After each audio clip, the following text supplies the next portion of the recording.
ഹണി റോസ് ബോബി ചെമ്മണ്ണൂർ വിവാദം ഇപ്പോൾ സോഷ്യൽ മീഡിയയിൽ വലിയ ചർച്ചയാവുകയാണ്. കുറേ കാലമായി തന്നെ പരസ്യമായി ബോച്ചയെ അപമാനിച്ചപ്പോൾ വേണ്ടെന്ന് വെച്ച് ക്ഷമിച്ചെങ്കിലും ഇത്തവണ ഹണി റോസ് ബോച്ചയ്ക്ക് 8ന്റെ പണിയാണ് കൊടുത്ത് രംഗത്ത് വന്നത്. ഒരു 10 വർഷം അകത്ത് കിടക്കാനുള്ള വകുപ്പുകൾ വേണമെങ്കിൽ ചുമത്താമെന്നാണ് ചിലർ സോഷ്യൽ മീഡിയയിലൂടെ പറയുന്നത്. എന്നാൽ ഈ വിഷയത്തിൽ ഹണി റോസിനെ ഏറ്റവും പിന്തുണച്ചത് ലാലേട്ടൻ, മമ്മൂട്ടി എന്നിവരാണെന്നാണ് പുറത്തുവരുന്ന വാർത്ത. അമ്മ മീറ്റിംഗ് നടന്നപ്പോഴാണ് ഈ വിഷയം ഇരുവരുടെയും മുന്നേ എത്തിയത്.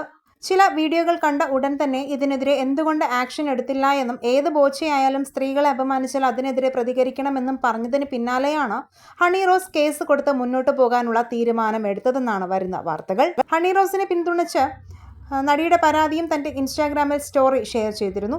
കൂടാതെ പ്രമുഖരെല്ലാം ഈ വിഷയത്തിൽ ഹണിയുടെ കൂടെ ഉണ്ടെന്നും സോഷ്യൽ മീഡിയയിൽ പോസ്റ്റുകൾ ഇട്ടെങ്കിലും ബോച്ചയ്ക്ക് ഇങ്ങനെ പണി കൊടുത്തത് എല്ലാവരും കൂടി തീരുമാനിച്ച് ചെയ്തതാണെന്നും വാർത്തകൾ വരുന്നു. എന്തായാലും മലയാളികൾ ആഗ്രഹിച്ച കാര്യമാണ് ഹണി റോസിനെ ഇങ്ങനെ ഇൻസൾട്ട് ചെയ്തിട്ടും ഈ കുട്ടി എന്താണ് ഒന്നും പ്രതികരിക്കാതെ ഇതിനെതിരെ ചെയ്യാത്തതെന്ന ചോദ്യം.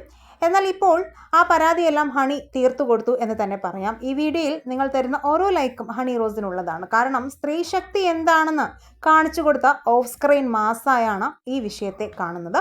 വീഡിയോ ഇഷ്ടപ്പെട്ടാൽ ഷെയർ ചെയ്യുക, ചാനൽ സബ്സ്ക്രൈബ് ചെയ്യാനും കമൻറ്റ് ചെയ്യാനും മറക്കല്ലേ ഫ്രണ്ട്സ്.